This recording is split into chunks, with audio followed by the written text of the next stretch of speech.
18. un 19. gadsimts ir šis Lampenhāgena un dzimtas laiks, kad tiek izveidota muiža, kur gan no šejienes atrodas kāds apmēram 6-7 kilometrus tālāk, bet viņa ir 1905. gadā nodedzināta, un, protams, kad arī pēc tam diezeniski tāda Kungurams nav ticis vairāk atjaunots, jo šai Allažu muižai teritorija gan nav bijusi mazāk. Viņa ir tikusi rēķināta apmēram 4260 hektāru kopējā lielā zeme. Uz šīs zemes ir bijuši 2 krogi un apmēram 60 zemnieku sētas. Tas nozīmē, ka šeit vajadzēja arī, protams, šīm 60 zemnieku sētām, kur katrā ir 15-20 ļaužu, pareiķināt varam, cik daudz cilvēku bijuši Allažu draudzē, un cik daudz bērnu katru gadu bijis jākristī, un cik daudz cilvēku bijis jālaulā. Baznīca šeit jau pirmā zināmā koku baznīca ir datējama 1640. gadiem. Nākamā baznīca no koka ir tikus uzcelta 1758. gadā, un tā baznīcai bija lemts aiziet bojā Pirmā pasaules karā. Kad Pirmā pasaules kara frontes aizmugurē arī notikuši gan apšaudīšanās, gan demolēšanas, un šajā novadā vairākas baznīcas ir cietušas. Tā skaitā arī Mālpils baznīca, kur mēs, kā saka, arī drīz dosimies. Un kāpēc šo baznīcu vēlējos gan redzēt, gan jums rādīt? Šai baznīcai pēc Pirmā pasaules kara bija lemts atzīst kā vienai no pašām pirmajām. Un viņas savlaicīgo projektu izstrādāja arhitekts Pauls Kundziņš, tas pats, kas ir mūsu Rīgas Brīvdabas muzeja, viens no ideju tēviem, tas pats, kas ir pētījis Latvijas dzīvojamo Rīgu arhitektūru un Latvijas celtniecības vēsturi, un viņam kā Latvijas kultūrā ļoti daudz koku arhitektūru un viņas celšanas tradīcijas pazīstošam cilvēkam gribējās sintezēt šo tautas celtniecības metodi ar kaut ko modernu.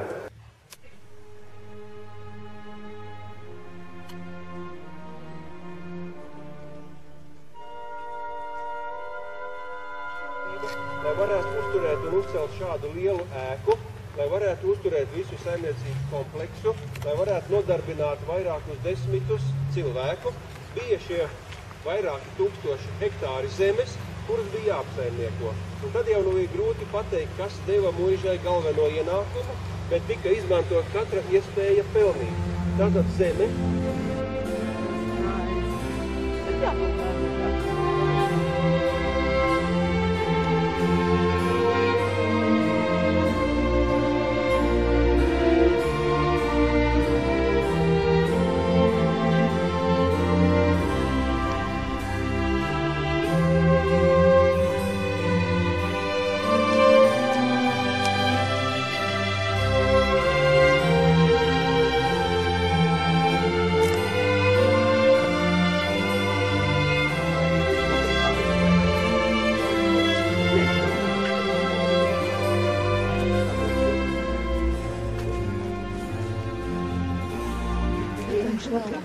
Mīļie, esiet sveicināti Hanzas pilsētā Straupē, kura nekad uz Hanzas dienām Lībekā nav varējusi aizsūtīt savu deputātu vai savu pārstāvi. Iedomājieties, ja Straupes pilsētā viduslaikos, kura 1356. gadā tiek uzņemta Hanzas tirdzniecības savienībā, un vajadzētu braukt, tāpat kā šodien deputāti lidinās katru nedēļu uz Briseli uz sapulcēm, eiroparlamentārieši. Tā toreiz vismaz reizi gadā vajadzēja aizbraukt uz Lībeku, uz visu Hanzas dalību pilsētu, lielo sapulci, lai izspriestu, kādas varētu būt ekonomiskās un citas lietas, muitas lietas un vēl ko vajadzētu ievērot. Straupe patiesībā ir neparasts arī ar to, ka mēs šodien neatceramies vai nezinām kādreizējo upes vārdu. Šī te upīte, ko mēs kartēs lasām kā Brasla, viņai ir bijis vecais nosaukums Ropa vai Raupa, un no tā vārds Straupe ir ļoti normāli. Arī tāda baznīca, kurai ļoti augstas palodzes, un pretējā pusē, pagalma pusē palodzes izskatās vēl krietni augstāk, 2 cilvēku augumā. Tātad viņa ir pasīvas aizsardzības celtne, kur pie vajadzības var iekšpusē strelnieki izvietoties pie logiem un šaudīties uz ārpusi, bet no ārpuses iebrucējs viņā tā vienkārši ielēkt nevar.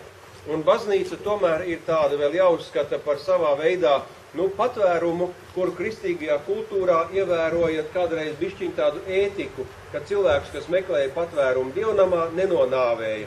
Bet ja šie cilvēki, protams, izrāda pretestību un cīnās ar zobenu, tātad izvilktais zobens baznīcā nozīmē, ka tu jau esi atklātai cīņai gatavs un tad jau, kā saka, neizbēgama sadursme. Bet baznīcai šai cauri apmetumam, kurš ir uzlikts virsū tikai pēc 1905. gada, jūs redzat, ka sienas faktūra atgādina ķieģeli. Tātad mums šī ir neparasta baznīca, kura līdzīgi kā Rīgas Jāņa baznīca, bez torņa, jā, ir ķieģeļa baznīca, tā kā daudzās Rīgas celtnes.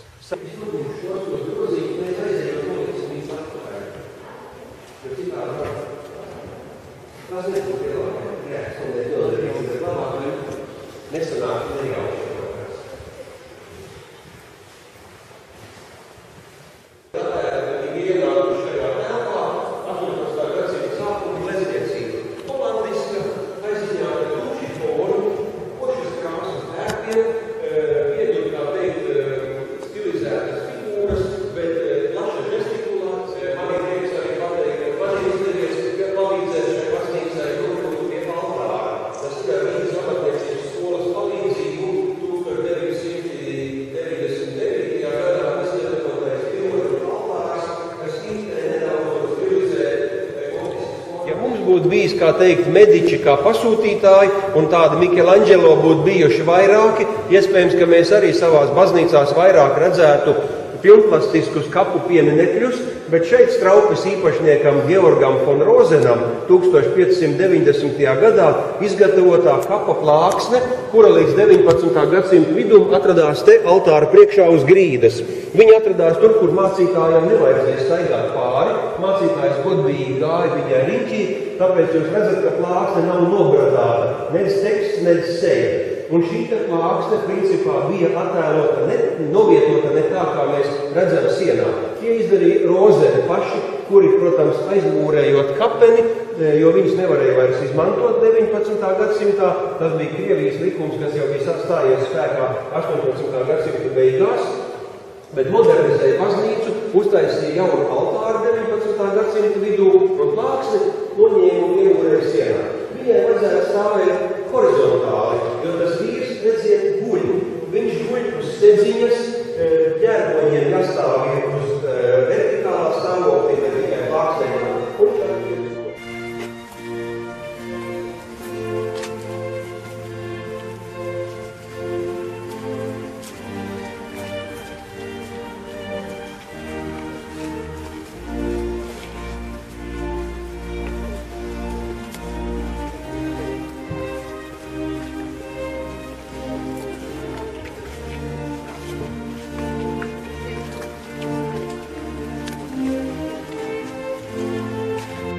Gadus pēc šī atraduma mēs taisījām tādu izstāstu karstu vārdumi, un šajā laikā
dabai un vairāk tuvību lauku pasaulē nekā pilsētas pasaulē.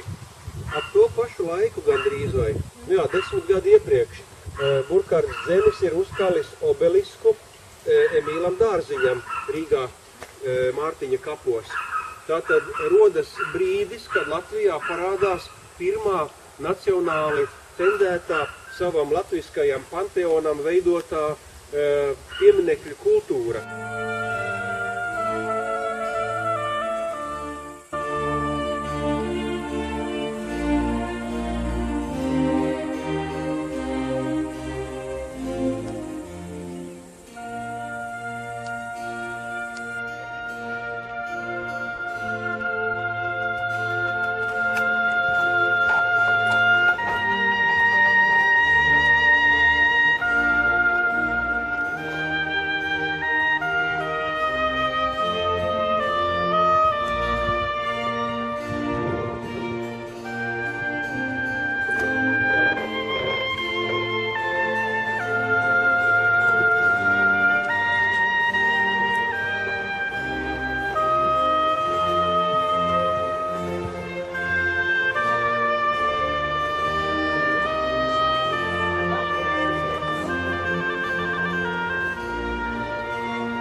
Labdien!